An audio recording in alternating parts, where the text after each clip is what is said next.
you don't forget the night your world ends. Not really. It doesn't matter how many times you try to convince yourself it was just one bad night, or that maybe you misunderstood things, maybe they weren't as cruel as they seemed. Maybe your own mother didn't really stand in the kitchen doorway, arms crossed, while her husband grabbed your duffel bag and flung it down the steps like it was garbage.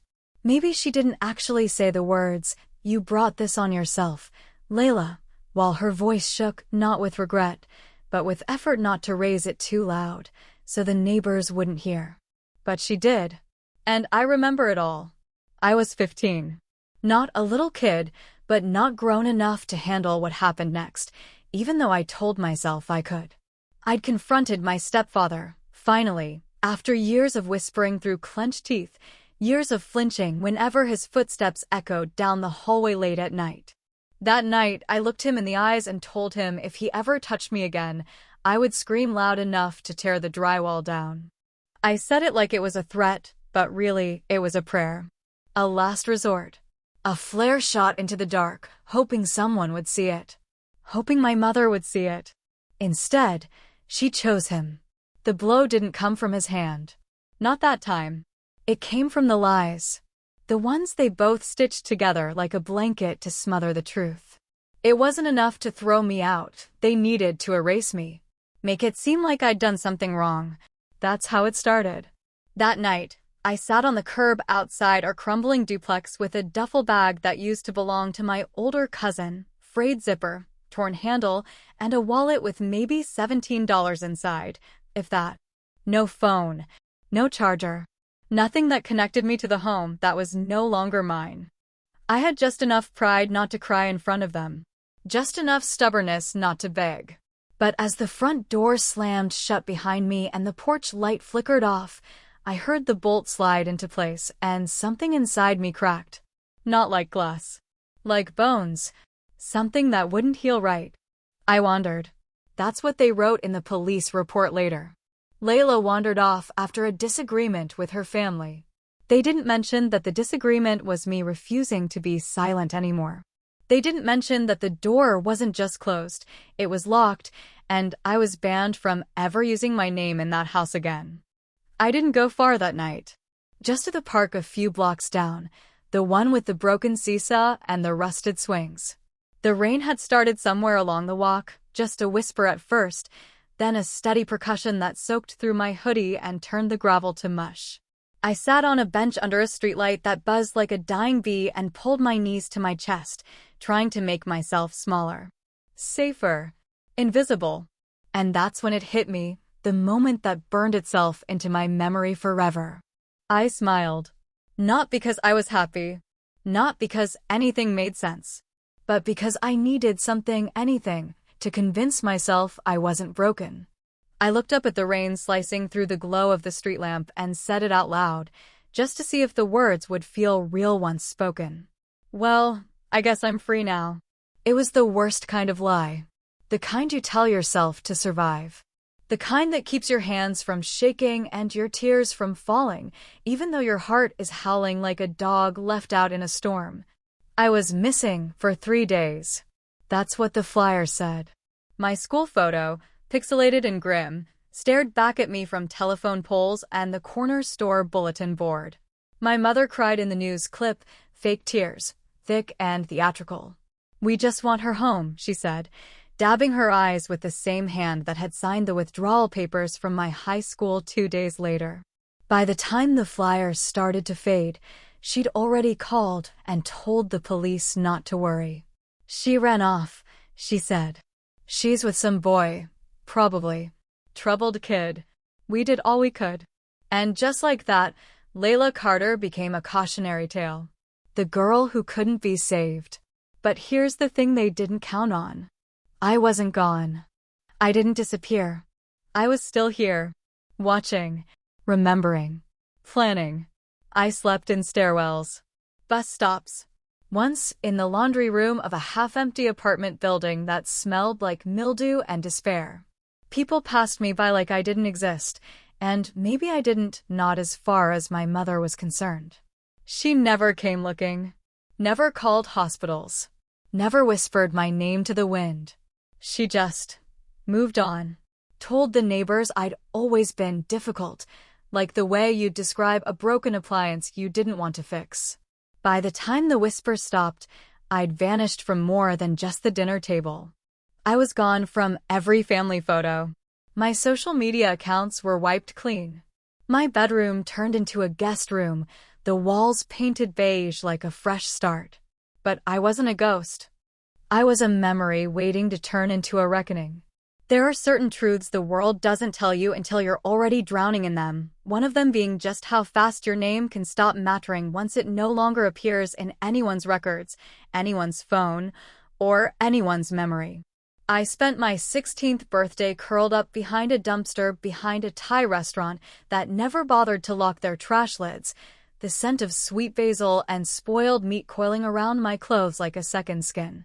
The city felt like it was exhaling indifference that night, every streetlight flickering in rhythm with my hunger, each gust of wind whispering, "You're nobody now." The worst part wasn't the hunger, not even close. You learn to live with an empty stomach quicker than you'd think. What I couldn't get used to, what carved grooves into my bones deeper than any bruise, was the way people stopped seeing me. Not like in movies, where strangers pause with sympathetic eyes and ask if you need help. No, this was more brutal. This was the kind of invisibility that turns you into a walking ghost. I could walk through a crowd, soaked to the bone in the middle of winter, and no one would meet my eyes. People look at cracks in the sidewalk with more urgency than they looked at me. At first, I tried to hold on. I still had a few school papers in my duffel, the last proof that I had once been someone with a name, an address, a future. My old ID, bent and stained, showed a younger version of myself with a smirk I no longer recognized. For the first few weeks, I told myself I'd find a way back. I'd go to school again. I'd get a job. I'd fix things. But the system doesn't bend backward for girls who've been erased. You need an address to get a new ID. You need ID to get a job. You need a job to survive. And when all those things collapse like dominoes, you end up huddled in libraries during open hours, not because you're reading, but because it's the only place where no one charges admission to stay warm. I lost my first pair of shoes that winter. They were stolen while I slept beneath a stairwell near a college campus. I'd made the mistake of taking them off to rest my blistered feet, thinking I'd hear anyone approach. I didn't. When I woke up, they were gone, and I had to walk barefoot 3 blocks before I found a shelter that hadn't reached capacity by sunrise. The woman at the front desk barely looked at me as she handed me a blanket and directed me to a cot squeezed between a girl with a teardrop tattoo and a boy who never spoke a word. That's where I met Jay. He had a faded hoodie with NASA on the back and hands that shook slightly when he passed me the communal bottle of water. He didn't talk much the first night, just nodded at me like we were part of some secret club whose membership was written in scars and silence. But by the 3rd night, when I couldn't stop shivering from the cold that had sunk deep into my spine, he handed me his second hoodie without saying anything. I didn't want to take it. He looked thinner than I was. But he pressed it into my arms with a single sentence that stuck with me long after the cold passed. "No one survives out here alone." Jay had been kicked out the year before, just after coming out to his father. His story was different from mine, but familiar in all the ways that mattered. We didn't talk much about our pasts.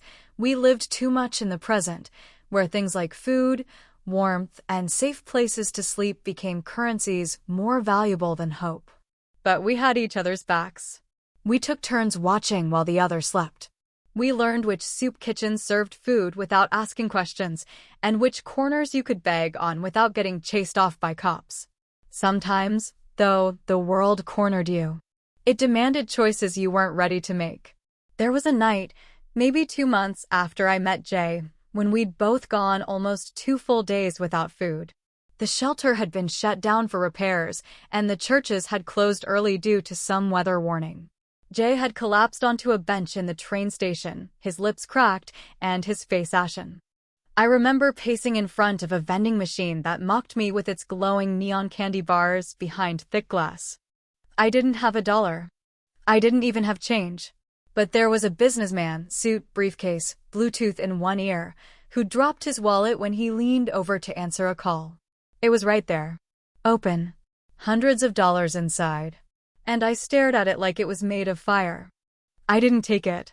I don't say that to sound noble. I didn't take it because I knew that kind of theft leaves fingerprints on your soul.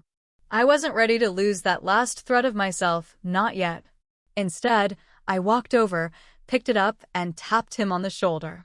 "Hey," I said, voice raspy from dehydration. "You dropped this." He looked startled, maybe even suspicious, but he took it and muttered something that sounded like thanks. That night, Jay and I found half a sandwich in a trash bin behind a Panera. He split it with me evenly, no hesitation. That was survival. That was trust. When we were lucky, we crashed on couches, friends of friends who didn't ask too many questions. That's how we met Mina. She was older, maybe mid-20s, but carried herself like someone who'd been through the war and lived to write the manual.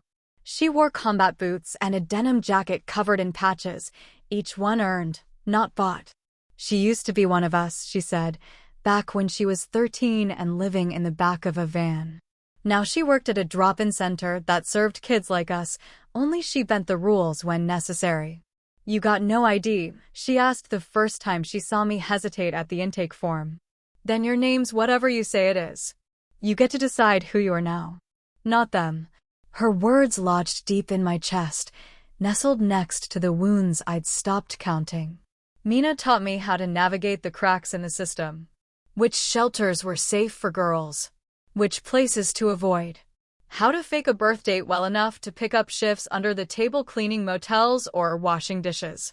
She warned me never to let anyone take advantage, not for a warm bed, not for a paycheck, not for the illusion of safety. And most importantly, she reminded me that being kind didn't mean being weak.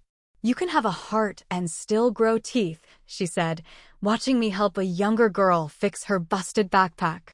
"This world doesn't deserve your softness, but it'll need it one day.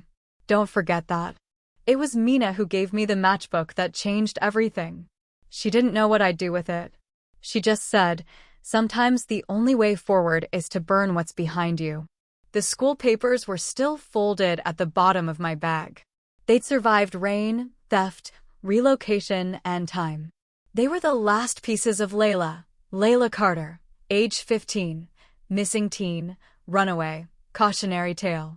They were also anchors, keeping me tethered to a life I could no longer return to.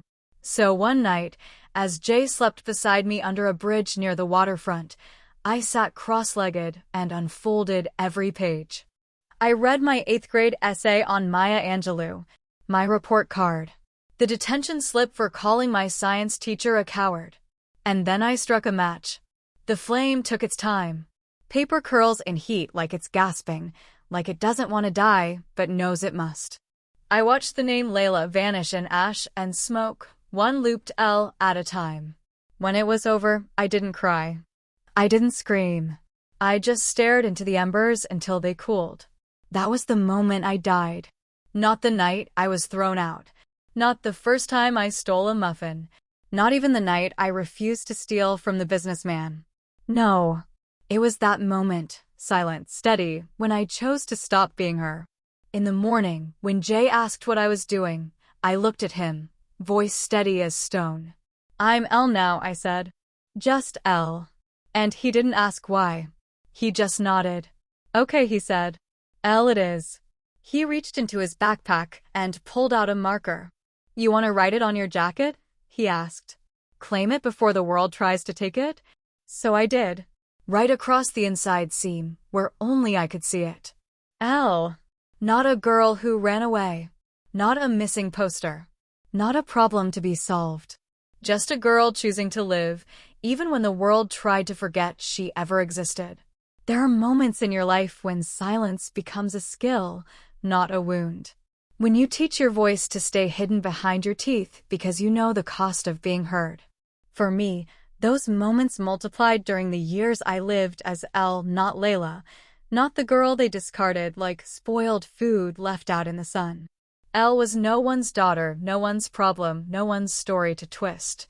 And for a while, being invisible on my own terms felt like power. like armor. I was 20 when I started working at Harold's Diner, a chip-paint, onion-scented hole-in-the-wall off a service road, where truckers passed through like ghosts and the coffee tasted like burnt apologies.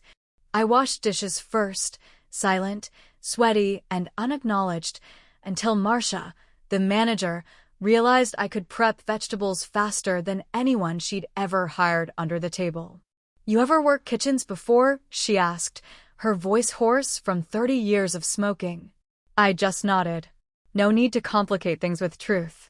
That job paid me enough to afford a bedroom in a rundown apartment with 3 locks on the door, creaky floors, and a window that let in the howl of every broken car muffler on the street.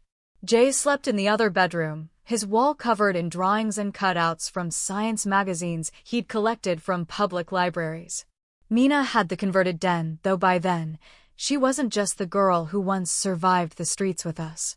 She was a registered social worker, with degrees she'd earned while bartending at night and studying on breaks. It wasn't a glamorous life, but it was ours. We made schedules for groceries, took turns with laundry, ate pasta 4 nights a week, and learned to share everything except pasts. We didn't talk about what came before. We respected the silences. That was the rule. But silence doesn't mean emptiness. By the time I turned 21, I had another job, this one laying drywall for a construction crew that didn't ask for social security numbers as long as you showed up early and didn't complain. I wore jeans so caked with plaster they stood up on their own and work boots that had belonged to someone else before they belonged to me. I liked the weight of them. They reminded me of who I was now. Elle, a girl who didn't ask for help, who paid her rent in cash, who went home bone-tired but unbroken. That's when I met Ari. It started the way things never did for people like me, with a scraped hand and a locked door.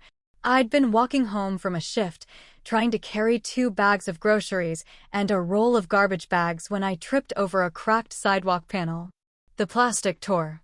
I skinned my palm on the pavement, the kind of wound that stings sharp and fast before you see the blood. She was coming out of the clinic on 41st, dark curls tucked under a knit hat, earbuds in, medical badge clipped to her jacket. "You okay?" she asked, crouching beside me before I could move. Her voice wasn't pitying. It was matter-of-fact, like she actually wanted an answer. I nodded and muttered something about being fine, but she was already reaching for a little pouch from her bag. "That needs to be cleaned," she said. "Come inside. I'm a nurse. I won't charge you for the Band-Aid, promise." That was how it began. With antiseptic. With her gloved hands brushing against my skin, gentle and clinical, like I was a person instead of a statistic. I should have walked out that moment, should have thanked her and disappeared like I always did. But when she asked my name, I said Elle without hesitation, and she smiled like it was the most natural thing in the world. We started meeting for coffee on her breaks. Then dinner. Then lazy Sundays where she showed me photos of her nieces and told me stories about her grandparents. Ari came from the kind of family that still had dinners every Friday, where cousins sent holiday cards and mothers baked things just because. I loved and hated hearing about them. When she asked about my family, I smiled and shrugged. "They're complicated," I said. "We're not really close." She didn't press at first.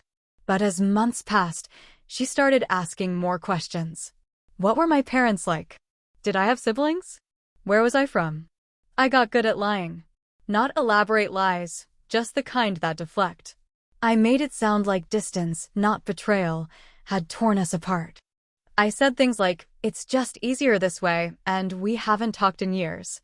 I never told her about the park bench, about the rain, about how my mother watched me disappear and called it mercy. There were nights I lay next to Ari in bed, her breath steady beside me, and wondered what would happen if I told her the truth. But every time I opened my mouth, I felt the heat of that old matchbook, the burn of the school papers curling into ash. I'd already buried Leila. Digging her up felt like blasphemy. Then one day, I saw a face I knew in the least likely place. Jay had left a community paper on the kitchen table, the kind that listed bake sales, church events, and local fundraisers. I was flipping through it absently, sipping black coffee, when my own blood turned to ice. There they were, my mother and stepfather, smiling, holding a plaque. Local couple honored for advocacy in Missing Children's Awareness Week. I read the headline 5 times. I read the article 10. They had become advocates. Advocates. For kids like me. Kids they left behind. Kids they lied about. The story quoted them as a couple inspired by personal tragedy, and I felt bile rise in my throat. They spoke about the pain of not knowing, of praying every night that I was safe. They used my name, Leila Carter, as if it belonged to them. As if they hadn't buried it themselves. They were using my disappearance as currency. As sainthood. As a goddamn brand. I nearly tore the paper in half. Jay found me an hour later, still gripping it, hands shaking. They're doing this for attention, I said. They're building this perfect lie and getting praised for it. Jay didn't speak. He didn't have to. His silence was agreement. I spent that night pacing the apartment, heart pounding so loud it felt like thunder trapped inside my chest. My name, my story, my pain. They'd taken it all and made it a narrative that made them heroes. They had the audacity to wear grief like jewelry. I couldn't let it stand. So I went to Mina. She listened without interrupting, eyes dark and focused, her fingers steepled under her chin. When I finished, she didn't say, "I'm sorry." Mina never wasted words like that. Instead, she said, "You want to be heard?" I nodded. "Then let's tell it your way." Mina had connections. She knew a freelance journalist named Kira who ran an independent blog focused on community issues and social justice. The kind of writer who didn't just chase clicks, but chase truth. We met at night in the back room of a bar, the kind where no one asks why your ID looks fake because no one's checking. I didn't give her my real name. I didn't show her my face. I used a voice filter when we recorded the interview. But I told her everything. I told her about the night I was thrown out. About the lies they told. About the years I spent navigating shelters, avoiding cops, fighting to stay human in a world that decided I didn't matter. I told her about the moment I burned Leila. And how Elle rose from her ashes, not as a victim, but as a survivor. The story ran 2 weeks later. It was titled, "The Missing Girl Who Wasn't, One Survivor's Truth Behind a Community's Lie." It didn't use my name. It didn't name them. But anyone from that town would know. I didn't watch for their reaction. I didn't want to know if they recognized me in the lines between the words. I didn't need to see their faces twisted in outrage or shame. Because this wasn't about them. This was about reclaiming the story. I wasn't Leila anymore. But she deserved justice. And I was going to make sure she got it. The first time I saw my name in print again, spelled correctly and not followed by the words missing or presumed dead, it felt like swallowing sunlight, burning and beautiful, almost too much to hold in one body without breaking. Kira's article detonated like a silent explosion, not on cable news or primetime, but in inboxes, on local forums, and in community Facebook groups that hadn't said my name in nearly 8 years. The girl who wasn't missing became a headline people couldn't ignore, an inconvenient resurrection they hadn't asked for, delivered with precision and cold, undeniable truth. The fallout was immediate. People in that small, gray-spine town where I was born, where I'd been erased, started whispering again. This time, they weren't asking where I was. They were asking whether the people who claimed to mourn me were lying all along. The comments flooded in, split down the middle like a bone fractured clean through. Half of them screamed sympathy, called me brave, said if this story was real, if it meant something had gone terribly wrong. The other half called it fabricated. A scam. A bitter ex-daughter trying to ruin the lives of people who had already suffered enough. And through it all, my mother played her part like she was born for it. In interviews she never deserved, wearing pearl earrings that had probably belonged to her grandmother, she sat with her spine straight and her voice trembling just enough to sound convincing. "We've prayed for her every single day," she said, eyes glassy like an actress halfway to an award. If she's really out there, if she's really our daughter, all we want is to hold her again. That last part, to hold her again, sent a shiver through me so violent I nearly crushed the glass I was holding. She said it like she hadn't watched me walk out into the night with nothing but a torn duffel and desperation holding me together. My stepfather? He took a different route. No comment was his first response. Then, when reporters kept pressing, he added just enough to stain me in shadow. She had issues, he said, casual and cruel. Trouble at school. With authority. She left because she didn't want to follow rules, and now she wants revenge. None of that stuff ever happened. None of that stuff ever happened. That line echoed louder than any denial because he said it with the confidence of someone who thinks the world will always choose the adult over the child, especially the one who grew into something messy, inconvenient, and unrepentant. I should have let it go. Let the article stand on its own. Let time do the peeling back of their mask. But I couldn't, because silence wasn't survival anymore. It was suffocation. So I filed the paperwork. Mina came with me, sitting beside me at the clerk's office, her hand on my knee while I filled out form after form. Jay stood behind us like a soldier, arms crossed, eyes scanning for anyone who looked like they might question my right to be there. I'm not changing my name, I told the woman at the desk when she asked. I'm reclaiming it. I was never Elle. I was Leila Carter, and they buried me before I ever got the chance to grow up. The process was slow. The bureaucracy was a machine that didn't care how many years I'd been invisible. I had no birth certificate, no school ID, no social security card. I was a ghost in their system. So I brought proof of the life I had lived instead. Letters from Mina. Witness statements from Jay. A school counselor from middle school who remembered me. Even a hospital record from when I broke my wrist in 6th grade. Piece by piece, we stitched Leila back into existence, like a name being summoned from the grave. And once I had my name again, I filed the lawsuit. It was more than just abuse. It was fraud. It was negligence. It was defamation. It was years of suffering rebranded as survival so they could polish their public image while I bled in the shadows. The legal team tried to intimidate me. They filed motions to dismiss. Accused me of manipulation. They combed through every part of my life they could find, trying to discredit a girl who hadn't existed on paper since 15. But then the messages surfaced. At first, I didn't believe it when I saw her name in my inbox. Sophie Green. My best friend. My first friend.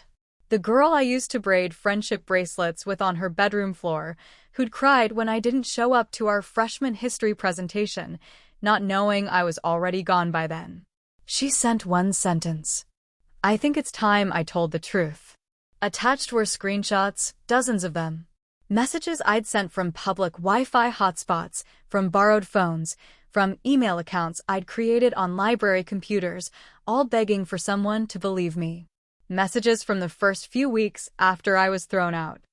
I had reached out to Sophie repeatedly, pleaded for her to tell someone, to check on me, to ask questions. She never responded. Not once. But she kept the messages. I was scared, she told the court.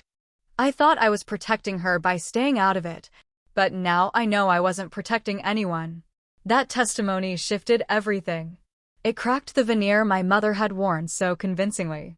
It made jurors glance sideways at my stepfather's confident smirk.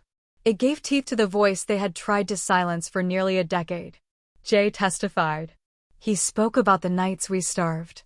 About the time I refused to steal a wallet because I still had dignity left. About the way I carried my trauma like a shield instead of a wound. Mina testified. She told them about the girl who burned her past to stay alive, and the woman who rose from the ashes, not bitter, but determined to never let another child be erased. And then, I took the stand. The courtroom was freezing.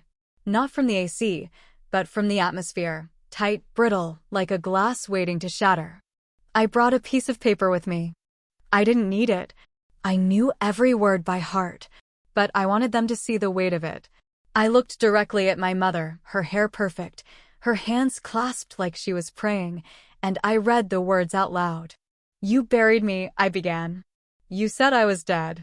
Not with words, but with silence, with denial, with your refusal to open the door that night. You let the world think I vanished. But I didn't vanish. I was out there. Alone. Hungry. Hurting. And you chose to pretend that wasn't your fault. I paused. Let the words breathe. But I rose from that grave you dug with lies and silence. And I speak now not for revenge. Not even for justice. I speak to live. I speak so that every girl like me who's been written off, dismissed, or forgotten knows that survival is not shameful. That strength doesn't always come with a rescue. Sometimes it comes in the form of refusal. Refusal to disappear. Refusal to die quietly. I folded the paper and set it on the witness box. My mother's eyes filled, but for once, they didn't spill. Maybe because she knew no amount of tears could rewrite what had just been said. The judge's ruling didn't bring peace. Legal victories rarely do. But it brought something better. Visibility. Leila Carter existed. She was real. She had suffered. She had survived. And she had finally been heard. Victory doesn't sound like trumpets. It doesn't come wrapped in applause or in the echo of a courtroom gavel slamming down with righteousness. It sounds like silence, the kind that hums in your bones when the noise finally fades and all that remains is your own breath, steady and unbroken. When the verdict came down in my favor, there were no cheers. No catharsis. Just quiet. The kind of quiet you earn, not because the war is over, but because you've made it out the other side still standing. I won the case. Not just in a legal sense, although the judge's ruling made it clear that my stepfather's abuse was no longer deniable and that the state owed me reparations for the years I'd been rendered invisible, but in the deepest, most human way. My name, Leila Carter, had been restored to its rightful place on every document they once used to erase me. My birth certificate, my social security record, my school transcripts.